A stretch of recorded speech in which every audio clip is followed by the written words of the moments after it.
So there's a term I come across quite frequently. It's known as GAS or gas or gear acquisition syndrome. This is when you're watching a bunch of YouTube tech videos and you're click, click, click, buy, buy, buy. And I know this channel kind of perpetuates that as well because I have affiliate links in the description. But hey, affiliate links help the channel. And for this video, maybe I'll put some links to some fun stuff like Cheez-Its because you should always treat yourself.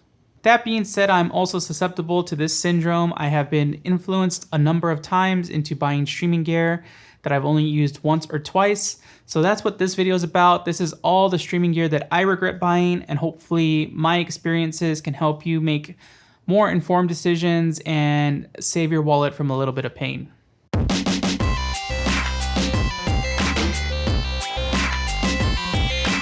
So with this first section about gaming headsets, I'm probably shooting myself in the foot, losing out on some lucrative sponsorships in the future. So if this video ever disappears, you probably know why. Anyway, sound is extremely important, especially if you're playing a competitive game like a battle royale game. You need to know where the shots are coming from, how close the enemy's footsteps are. Sound is super important. So all these gaming headsets kind of have like the same marketing stuff that goes in. There's this 7.1 virtual surround sound, noise canceling microphones, they're wireless. There's even haptic feedback now, so you can feel what direction the sound's coming from. But the thing is, the more technology that is packed into these headphones, the less space there is for just really high quality speakers so you can actually hear the sound clearly. All you really need to be able to get good quality sound from your games, especially if you're using it to get positional audio, is just a pair of open back headphones. Ninja actually famously uses the Beyerdynamic DT990s, and these headphones you can get for $100, maybe $200, sometimes we're on sale. And you see a lot of streamers actually using these really high quality open air headphones. Like I see a lot of Sennheiser 800 HD headphones being used. The problem is that those headphones can get into the thousands of dollars, and then you need to buy stuff like actual amp for the headphones so that you'll get the full quality audio. But there's some really cheap options that you can go for to get these open back headphones.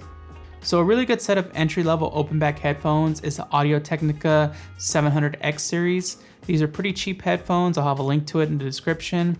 And they're pretty easy to hook up. They don't need a headphone amplifier or anything like that. You can plug them into your audio interface or your mixer. And this really streamlines audio setup because if you use USB headphones, if you're like on a 2 PC setup, then you got to route audio to the headphones and the capture card, and it gets really complicated. So just plugging these into your mixer makes it really simple.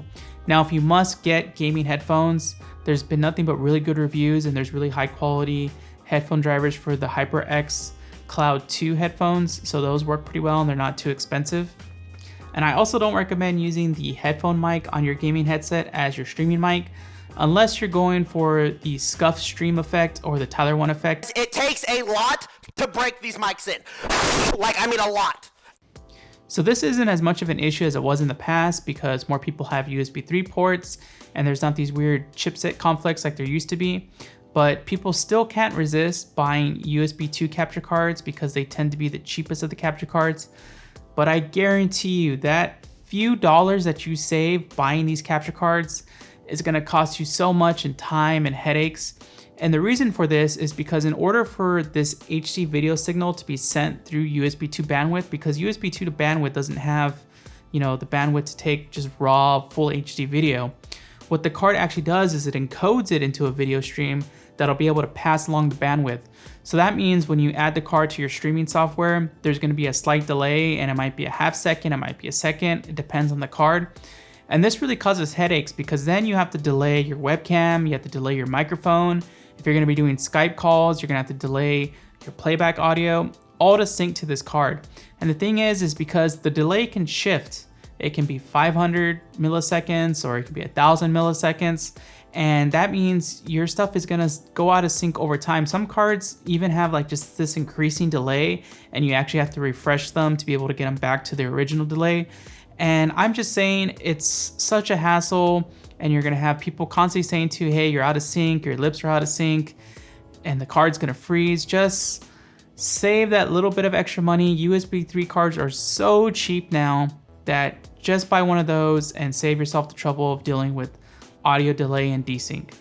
So this one's gonna make me sound like a bit of a hypocrite because I made this whole video about how you can use your DSLR or your webcam for streaming, but upgrading your Facecam is one of the biggest diminishing returns you can have.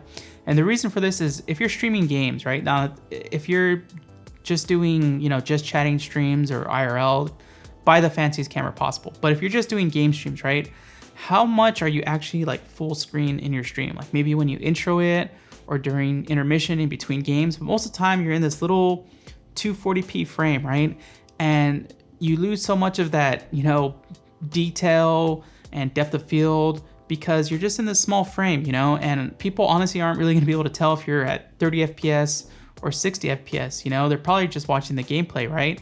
And if you think about it, like there's not much movement. You're really just kind of sitting there, like unless you're a person that really reacts and jumps around, they're not gonna see that frame rate. What I really recommend that you put your time and money and effort is learning how to light yourself. Learning how to light yourself properly, buying some lights, setting them up. That'll have a bigger effect. You'll be able to make your webcam look better than, a DSLR camera. Like a well-lit camera will always be better than a poorly lit camera, no matter how expensive it is. And if you have money to buy a red camera, then what are you doing streaming? So now that I've joined the PC master race, I never want to go back to the time of 1080p, 60 FPS. But having said that, if you're wanting to stream and you have a high resolution like 1440p or 4K or high refresh rate like 144 Hertz or 240 Hertz, it's gonna get really expensive if you want to play using these monitors to the maximum potential. And even then, you might have to limit some settings to be able to get the best stream quality possible. So if you're a single PC streamer and you want to play at a high resolution or a high refresh rate, you're gonna need a beast of a PC. You're gonna need the highest end CPU you can get and the highest end GPU you can get. And even then, some games just kind of eat so much of your GPU that you actually have to limit the frame rate. You might have to limit the game's frame rate to 60 FPS just to get your stream running properly. And even if you're on a dual PC streaming setup, you're gonna need the right hardware to be able to take in these high resolutions and high refresh rates. The cheapest option is probably the AverMedia Live Gamer 4K. But even if you're using these type of capture cards, you need to make sure that your frame rate is divisible by 60. So if you have that 144 Hertz monitor, you shouldn't use it at 144 Hertz because if you're trying to encode that with the stream, it's gonna look a bit choppy. You'll actually have to limit it to 120 Hertz to be able to get the smoothest stream quality possible.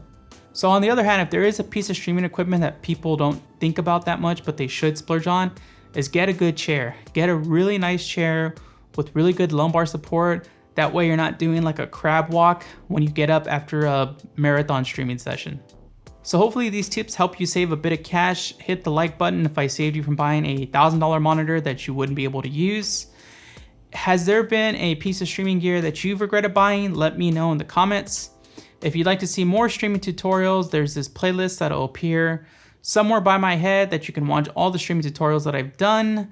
Make sure to subscribe for more info and catch y'all later.